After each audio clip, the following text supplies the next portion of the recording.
अस्सलाम वालेकुम साथियों। बिहार के अंदर इसी साल विधानसभा का चुनाव होना है और असदुद्दीन की एमआईएम पार्टी भी यहाँ पर अपने प्रत्याशी उतारेगी। पिछले बार बिहार के सीमांचल के इलाके से एमआईएम पार्टी ने 5 सीटें जीतकर सबको चौंका दिया था। लेकिन एक सीट ऐसी थी जिसकी चर्चा बहुत तेजी में थी, तो वो थी जोकीहाट विधानसभा की सीट। इस सीट पर दावेदार माने जा रहे थे मौलाना अब्दुल्ला सालिम साहब, लेकिन लास्ट टाइम पे उनको टिकट नहीं मिलता है। टिकट मिलता है मुखिया मुर्शीद आलम को। उसके बावजूद भी नामांकन के एक दिन पहले मुखिया मुर्शीद आलम का टिकट भी काट कर दे दिया था शहनवाज आलम को और शहनवाज आलम भी चुनाव जीत जाते हैं। बाद में वो आरजेडी में शामिल हो जाते हैं, लेकिन अब लोगों का कयास ये था कि यहाँ पर मौलाना अब्दुल्ला सलीम साहब को यहाँ पर 2025 के विधानसभा चुनाव में जोकीहाट से टिकट मिलेगा। लेकिन एक खबर ऐसी निकल कर आई जिसके मौलाना अब्दुल्ला सलीम साहब के चाहने वालों के लिए एक ज्यादा बुरी खबर ये है कि यहाँ पर हो सकता है इस बार भी मौलाना अब्दुल्ला सलीम साहब को जोकीहाट विधानसभा सीट से टिकट ना मिले एमआईएम पार्टी का। जी हाँ, एमआईएम पार्टी यहाँ पर एक ऐसे प्रत्याशी को उतार सकती है जो प्रत्याशी वहां पर पहले भी चुनाव लड़ चुका है। उनका नाम है मुखिया मुर्शीद आलम।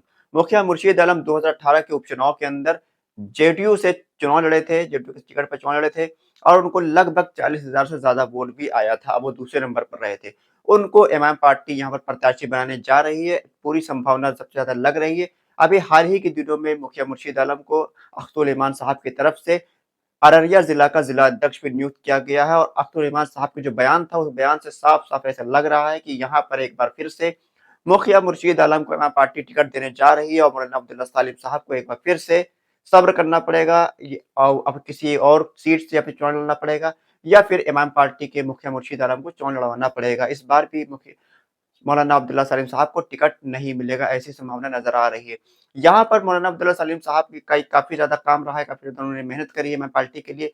लोगों का जो एमएम पार्टी के कैडर है, एमएम पार्टी के जो मेन कार्यकर्ता है, उनका ये मानना है कि यहाँ पर मौलाना अब्दुल्ला सलीम साहब को ही टिकट मिलना चाहिए। लेकिन जो राजनीतिक जो सूझबूझ होती है, राजनीतिक समझ होती है, सारे समीकरण देख कर ही टिकट दिया जाता है। ऐसे में अगर मौलाना अब्दुल्ला सलीम साहब को टिकट दिया जाता है, तो यहाँ पर शहनवाज आलम जो कि एमएम पार्टी को धोखा देकर आरजेडी में गए थे, उनका मुकाबला मौलाना अब्दुल्ला सलीम साहब हो सकता है उतनी मजबूती से ना कर पाएँ, जितनी मजबूती से मुखिया मुर्शीद आलम शहनवाज आलम का मुकाबला कर सकते हैं। मुखिया मुर्शीद आलम वहाँ के मुखिया भी हैं, चुनाव भी लड़ चुके हैं, काफ़ी ज़्यादा इलाके में उनका नाम भी है और उनका काफ़ी अच्छा खासा जन समर्थन भी उनको प्राप्त है।